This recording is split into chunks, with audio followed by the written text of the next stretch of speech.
जी नाज़रीन, इस वक्त हम मौजूद हैं सिटी कोर्ट के बाहर। सिटी कोर्ट में आपसे कुछ देर पहले जो है वो आमिर लियाकत की फैमिली आई और यहाँ पे हेयरिंग थी आज आमिर लियाकत के पोस्टमार्टम के हवाले से। और इस वक्त मेरे साथ मेरे कोलीग जो मुमताज़ जमाली साहब मौजूद हैं। मुमताज़ जमाली से पूछेंगे कि क्या हुआ आज कोर्ट के हेयरिंग में। मुमताज़, क्या कहेंगे आज? देखिए, आज जुडिशल मजिस्ट्रेट शर्की वज़ीर हुसैन मेमन की अदालत में आमिर लियाकत के पोस्टमार्टम कराने से मुतल्लिक़ शहरी अब्दुल अहद की दरख्वास्त पर जो है समाअत हुई है, जिस पर कल दरख्वास्त गुज़ार की जानिब से और उनके वकील की जानिब से तमाम अपने दलाइल जो है मुकम्मल किए गए थे और जिस पर अदालत ने SHO ब्रिगेड को और उनके जो आमिर लियाकत के वर्सा को नोटिस जारी किए थे, उस पर जो है आज आमिर लियाकत के वर्सा अदालत में पेश हुए और साथ ही साथ SHO ब्रिगेड खालिद भी अदालत में पेश हुए। वर्सा ने ये मौक़िफ़ अख्तियार किया है कि वो नहीं चाहते कि आमिर लियाकत का पोस्टमार्टम किया जाए, कि वो उनकी रूह को मज़ीद तकलीफ़ नहीं पहुंचाना चाहते। साथ ही साथ उनका ये भी कहना था कि उनको किसी पर शक भी नहीं है तो क्यों जो है पोस्टमार्टम करवाएं।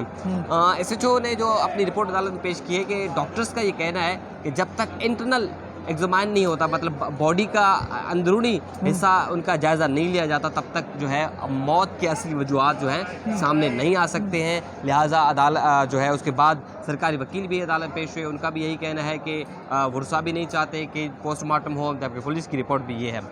उसके बाद अदालत तमाम फरीक़ैन के दलाइल जो है सुन लिए, सुनने के बाद फैसला महफूज कर लिया और उम्मीद है कि कुछ देर बाद जो है इस दरख्वास्त पर फैसला सुनाया जाएगा। अच्छा, क्या वकील से आपकी बात हुई है? वकील की जानिब से क्या मौक़िफ़ अख्तियार किया गया है? सरकारी वकील से भी आपकी बात हुई? सरकारी वकील का क्या कहना था? देखिए जी, जो दरख्वास्त गुज़ार हैं अब्दुल अहद, उनसे मेरी बात हुई थी। उनका जो मौक़िफ़ है अपनी दरख्वास्त में वो तो ये है कि जी कि आमिर लियाकत की जो मौत है वो फितरी नहीं है, गैर फितरी है, उनको ऐसा लग रहा है। साथ ही साथ उन्होंने ये भी मौक़िफ़ अख्तियार किया है कि आमिर लियाकत को जो पुरस्कार अचानक उनकी मौत जो है सवाल या निशान है और सवाल जो है इससे पैदा होते हैं। उन्होंने कहा है कि कहीं जायदाद के तनाज़े पर इनको कत्ल न किया गया हो, इसलिए तमाम तर वजूहात जानने के लिए इनका पोस्टमार्टम होना लाजमी है। अदालत से उन्होंने सदा की है कि आप कब्र कुशाई करके एक मेडिकल बोर्ड तश्कील दें और मेडिकल बोर्ड जो है आमिर लियाकत का पोस्टमार्टम करे ताकि अंदाज़ा लग सके। अब जो उनका मौक़िफ़ है दरख्वास्त गुज़ार का, वो अपने हिसाब से वैलिड है। अचानक आमिर लियाकत का यूँ बिछड़ जाना या उनकी वफ़ात पा जाना भी एक सवाल है कि उनको आखिर क्या हो गया था, क्योंकि आखिरी हफ्तों आखिरी दिनों में वो डिप्रेशन का भी शिकार थे और साथ ही साथ उनके ज़ाती मुलाजिम का ये मौक़िफ़ है कि जनरेटर भी चल रहा था। अब तमाम मामलात हैं कि वो डिप्रेशन की वजह से उनकी मौत हुई है या जनरेटर के धुएँ की वजह से मौत हुई है या कोई और रीज़न है। अब ये तमाम रीज़न का पता तभी चलेगा जब इंटरनली आमिर लियाकत का पोस्टमार्टम होगा।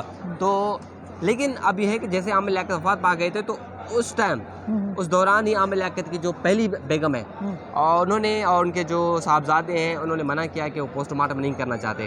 अब ज़ाहिर सी बात है, लीगल प्रोसीजर तो फॉलो करना था, इसलिए पुलिस ने 174 की एक एप्लीकेशन फ़ाइल की अदालत में और अदालत से सदा की कि आप जो हुक्म दें ताकि हम पोस्टमार्टम कराएं, बाद में कोई मामला ना हो जाए। जिस पर अदालत ने जो है पुलिस सर्जन को हुक्म दिया कि आप जो है डेड बॉडी का मुआयना करें, मुआयने के बाद जो है आप रिपोर्ट पेश करें, उसके बाद ही फैसला किया जाएगा। लेकिन बाद में ये हुआ कि बग़ैर पोस्टमार्टम के तदफीन हुई, लिहाजा दोबारा एक दरख्वास्त दायर की गई जिसको पुलिस का डर था, पुलिस से डर था कि पुलिस का ये कहना था कि बाद में दरख्वास्तें आ जाएंगी, इसलिए आप जो पोस्टमार्टम करा लें। लेकिन बग़ैर जो पोस्टमार्टम में तदफीन हुई, दरख्वास्त हुई है, अब गालिबन 2-3 घंटे में ये फैसला आएगा, फिर देखना होता है क्या होता है। अच्छा, कानून के मुताबिक क्या वर्सा का हक ज़्यादा होता है कि अगर वो चाहें तो करा सकते हैं, चाहें तो नहीं करा सकते? क्या ऐसा कोई कानून में है? कोई क्या आपके वकीलों से बात होगी कि लीगल हेयर्स ही होते हैं?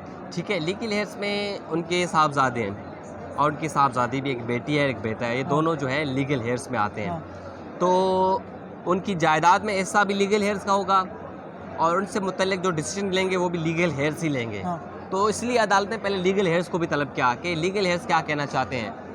फर्स्ट जब दरख्वास्त पुलिस की जानिब से दायर की गई तब लीगल हेयर्स को अदालत में पेश किया गया। इन पर्सन उनकी समाअत हुई चैम्बर में, नौकर अब्बास जुडिशल मजिस्ट्रेट थे, उन्होंने उनसे यही पूछा तो उनका यही मौक़िफ़ था कि वो जो है अपने अबू के पोस्टमार्टम नहीं कराना चाहते, उनको तकलीफ़ होगी, उनकी रूह को तकलीफ़ होगी। आज जब दोबारा अदालत में पेश हुए तो उनका वही मौक़िफ़ है कि वो नहीं कराना चाहते। तो होप्स के क्या देखते हैं कि फैसला क्या होता है। हाँ।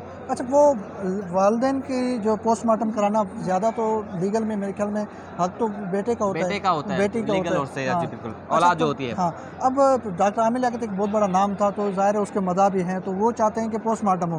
क्या इसके हवाले से डॉक्टर की जानिब से जो रिपोर्ट जमा कराई गई है, उसमें डॉक्टरों ने अब क्या मौक़िफ़ अख्तियार किया है कि अंदर जो है वो जो रिपोर्ट जमा कराई गई है? कायदे डॉक्टर का ये रिपोर्ट जो पुलिस ने जमा कराई है, हाँ। तो जो पुलिस ने अंदर दलाइल दिए उसके मुताबिक ये है कि डॉक्टर्स ये कहते हैं कि जी जब तक हम डेड बॉडी का इंटरनली एग्जामाइन नहीं करते तब तक हमें मौत के असल वजूहात का पता नहीं चलेगा।